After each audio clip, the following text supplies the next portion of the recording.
हमारे माननीय मुकेश सहनी जी तो जो चैलेंज जो करते हैं यहाँ के जो आपके मंत्री जी हैं, माननीय मंत्री जी हैं, तो वहाँ तो हम बैठे हुए हैं ना भाई। पहले हमारी सीढ़ी तो चढ़ के जाइए ऊपर के लिए। आपके माध्यम से मैं कहना चाहता हूँ कि माननीय मुकेश सहनी जी के बारे में जो टिप्पणी करते हैं वो सबसे पहले आके राजेश सहनी से 98 साहेब विधानसभा में फरियाद है, जिस दिन फरियाद होगा फरियाद है। यही बटाली पंचायत है कि इससे पहले हम लोग सम्मेलन करने वाले थे, हमारा जहाँ कार्यक्रम होने वाला था वहाँ जेसीबी से खोद दिया गया था और कार्यक्रम हम लोगों ने कैंसिल नहीं किया। एक दिन के अंदर हम लोगों ने रामलीला गाछी में कार्यक्रम किया और वो भी कार्यक्रम हमारा सफल रहा था। नमस्कार, आप लाइव न्यूज ग्लोबल देखना शुरू कर चुके हैं और आपको बता दें कि 98 साहेबगंज विधानसभा बारू प्रखंड अंतर्गत छाप गांव में इंजीनियर राजेश सहनी के द्वारा वीआईपी पार्टी के कार्यकर्ता सम्मेलन रखा गया, जहां हजारों की संख्या में लोग पहुंच चुके थे। इस दौरान राजेश सहनी विधायक और क्या कुछ कहते हैं, आइए।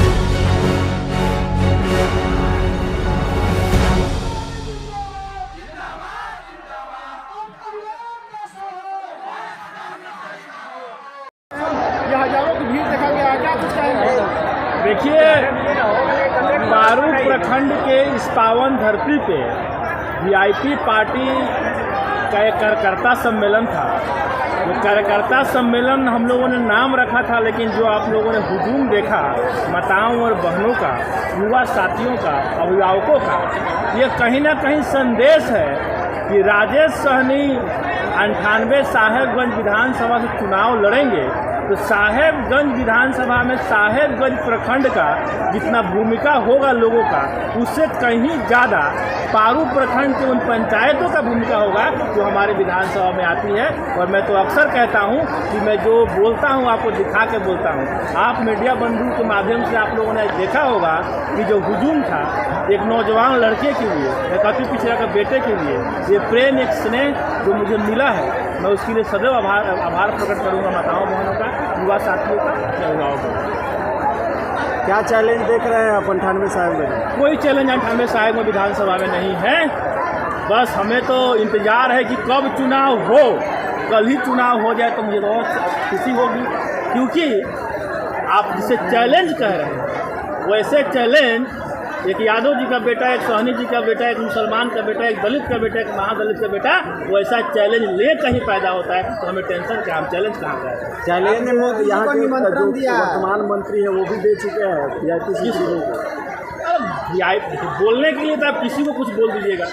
हमारे माननीय मुकेश सहनी जी तो जो चैलेंज जो करते हैं यहाँ के जो आपके मंत्री जी हैं, माननीय मंत्री जी हैं, तो वहाँ तो हम बैठे हुए हैं ना भाई। पहले हमारी सीढ़ी तो चढ़ के जाइए ऊपर के लिए।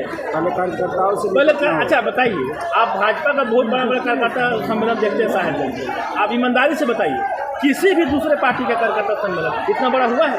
और मेरा घर यहाँ नहीं है, मेरा घर साहेबगंज है और यहाँ जितने भी लोग आए हुए हैं वो सिर्फ मेरे नाम पे, वीआईपी पार्टी के नाम पे, महागठबंधन के नाम पे आए हुए हैं। और जाइए, ये जो मोदी जी का रैली में जो आशा बहन जाती हैं, जो ये आंगनबाड़ी वाले जाती हैं, जाके पूछिए हाँ माता बहन है, ऐसा कोई ऐसा है जो आशा कार्यकर्ता को हम लोगों ने बुलाया है? कोई माता बहन ऐसा है जिसको 300 रुपये दे के हम लोग बुलाए हैं? अगर एक भी ऐसा साबित हो जाए तो वीआईपी का यह नेता राजनीतिक छोड़ देगा, इतना कॉन्फिडेंट तो है हमारा। प्रशांत जी के पार्टी को आपके नेता पिछड़ा गिरोह बताते हैं, ऐसा क्यों? प्रशांत जी का, अरे वो जो पीके जो अभी वो येलो वाला तो पार्टी है, अरे अब आपको बताते हैं, पीके साहब जो है, कहना नहीं चाहिए, राजनीतिक गलियारों का सबसे बड़ा दलाल है। राजनीतिक गलियारों का सबसे बड़ा दलाल है। पूछिए कैसे? पैसा लेके अपना टीम बना के, जो पार्टी उनको पैसा दी आज तक जिताने का काम किया। आज तक इतिहास पीके का यही है ना कि भाई किसी पार्टी से हम पैसा लिए, उस पार्टी का प्रत्याशी क्या है, उस पार्टी का चरित्र क्या है, उसको जिताने का काम किए। आज भी मैं बिहार की जनता से कहना चाहता हूँ कि अब उन्होंने अपना एंगल बदल दिया है। आज भी वो भाजपा से पैसा लेके भाजपा का बी टीम बनकर और महागठबंधन को हराने के लिए बिहार में अपने प्रत्याशी उतार रहे हैं। इसका जीता जागता सबूत उपचुनाव देख लीजिए, बिहार में हुआ था। एनडीए वहाँ जितने मार्जिन से जीती है उतना मार्जिन जन स्वराज के जो प्रत्याशी थे उसको मिला था। हाथ आंगन को आरती क्या कोई पत्रकार है? और दूसरा चीज़ है, पीके जी कहते हैं कि जिसकी जितनी आबादी उसकी उतनी हिस्सेदारी। हमसे आए थे मिलने, पीके जी अगर सुन रहे हैं तो उनका टीम हमसे मिलने आया था। जिस कॉलेज में हम पढ़ते थे भोपाल में, उस कॉलेज के पूर्व विद्यार्थियों को मेरे पास भेजे हुए थे। बहुत देर तक सवाल जवाब हुआ। उन्होंने कहा कि सर जिसकी जितनी संख्या है उसकी उतनी हिस्सेदारी है। मैंने एक सवाल पूछा, मैंने कहा कि आपकी टीम में युवा लड़का लड़कियां कितनी हैं? उन्होंने कहा सर 300 होगा।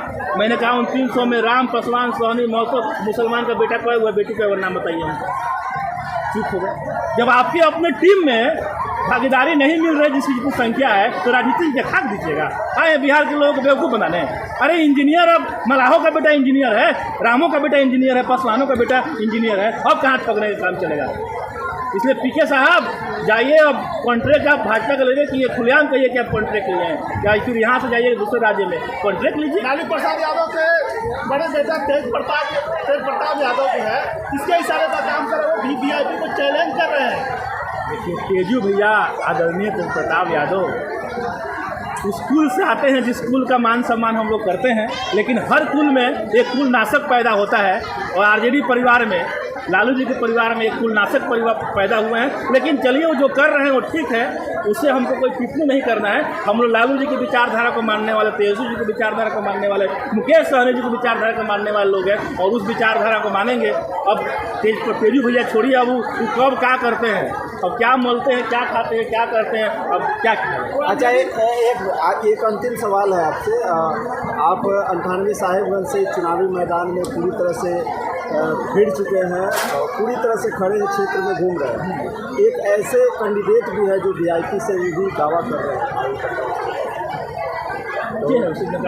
पंकज वर्मा है। स्वागत है बस छोटे भाई का, हमारे छोटे भाई है, दो दिन पहले हमारे पार्टी में आए हैं, स्वागत है। अब मेहनत करें, हम 4 साल से वीआईपी पार्टी का लिए मेहनत कर रहे हैं, वो भी मेहनत करें, आप भी कीजिए, जितने भी हमारे साथी हैं सब मेहनत करें। हम तो वीआईपी का वो सैनिक है जो चाहते हैं कि हमारी सेना और मजबूत हो और लोग हमारे से जुड़े। मुझे गोयस्ता थोड़ी ना है, छोटे भाई हैं, तैयारी कीजिए। हाँ, तैयारी कर रहे अच्छी बात है, लेकिन कुछ लोग जो ऐसे हैं जो हैं किसी और पार्टी में, पहले थे किसी और पार्टी में, और जाकर जनता मलाक बुरा कहते हैं वीआईपी से लड़ दो, मुसलमान बुरा कहते हैं यादव जी की पार्टी से लड़ दो, स्वर्ण समाज जाकर कहते हैं कि हम तो जेडीयू से लड़ दो। तो वैसे प्रत्याशी को मैं इज्जत नहीं करता। किसी एक पार्टी से तैयारी कीजिए, किसी एक पार्टी का झंडा उठाइए, तब आपको हम मर्द जाएंगे। और वैसे हर जगह घूमने वाला सनी जी, आप यहाँ के जो वर्तमान विधायक हैं उनको आप खुला चैलेंज दिए हैं, क्या साहेबगंज में परिवर्तन कर पाएंगे? यहाँ के माननीय विधायक, माननीय वर्तमान मंत्री जी मैंने राजनीतिक चुनौती दी है, उनसे मेरी कोई जातिगत लड़ाई नहीं है। हाँ, वीआईपी के साथ उन्होंने धोखा दिया था, उस धोखे को इस बार हम लोग पूरे अच्छे से, प्यार मोहब्बत से, जनता के समर्थन से, सहयोग से हम लोग अपना राजनीतिक बदला लेंगे ना। और एक और चीज़ है, आप लोगों को जानकारी शायद नहीं होगा, अभी उनका जहाँ भी सभा हो रहा है यहाँ के वर्तमान मंत्री जी माननीय जी का 10-15-20 लोग की ज़्यादा नहीं है, इसमें कहीं से कोई दो राय नहीं है, आप लोग देख लीजिएगा। ठीक, अरे दोनों प्रभारी महोदय